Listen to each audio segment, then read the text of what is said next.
ஸ்டெம்பை பேட்டால் தட்டிய Sunil நரேனுக்கு out தராத நடுவர். முதல் போட்டியிலேயே வெடித்தது சர்ச்சை. ஐபிஎல் கிரிக்கெட் போட்டியில் பெங்களூரு அணிக்கு எதிரான போட்டியின் போது கொல்கத்தா வீரர் சுனில் நரேன் பேட்டால் ஸ்டெம்பை தட்டினார். இதில் பெயில் கீழே விழுந்த நிலையில் அவுட் கொடுக்கப்படாததால் சர்ச்சை ஏற்பட்டது. ஐபிஎல் கிரிக்கெட் தொடர் வண்ணமயமான கலை நிகழ்ச்சிகளுடன் தொடங்கியது. முதல் நாளான நேற்று கொல்கத்தா நைட் ரைடர்ஸ் மற்றும் ராயல் சேலஞ்சர்ஸ் பெங்களூரு அணிகள் முதல் போட்டியில் விளையாடி வருகின்றன.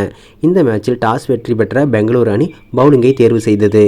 இதனையடுத்து கொல்கத்தா அணியின் ஓபனிங் பேட்ஸ்மேனாக குவிண்டன் டீகாக் மற்றும் சுனில் நரேன் ஆகியோர் களமிறங்கினர். முதல் ஓவரில் கேசல்வுட் வீசிய பந்தின் குவிண்டன் டீகாக் கொடுத்த கேட்சை சுயஸ் சர்மா தவறவிட்டார். இதன் பின்னர் 5வது பந்தில் விக்கெட் கீப்பர் ஜித்தேஷ் சர்மாவிடம் கேட்ச் கொடுத்து குவிண்டன் டீகாக் வெளியேறினார். இதன் பின்னர் இணைந்த கேப்டன் அஜிங்கியா ரஹானே சுனில் நரேன் இணை ஆர்சிபி பந்து வீச்சை வெளுத்து எடுத்தது. இருவரும் 2வது விக்கெட்டுக்கு 103 ரன்கள் பார்ட்னர்ஷிப் அமைத்தனர்.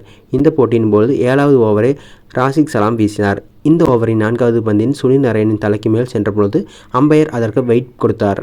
இதில் சுனில் நரேன் பேட் தவறுதலாக ஸ்டம்ப் மீது பட்டு அதிலிருந்து பெயிலும் கீழே விழுந்தது. இதனை தாமதமாக உணர்ந்த ஆர்சிபி வீரர்கள் அவுட்டிற்காக அப்பீல் செய்தனர். ஆனால் பந்து ஏற்கனவே விக்கெட் கீப்பர் ஜித்தேஷ் சர்மாவின் கைக்குள் சென்றதால் இதற்கு அவுட் கொடுக்க முடியாது என நடுவர் மறுத்துவிட்டனர். இருப்பினும் இது அவுட் தான் என்று ஆர்சிபி அணியின் ரசிகர்கள் சமூக வலைதளங்களில் கருத்து தெரிவித்து வருகின்றனர்.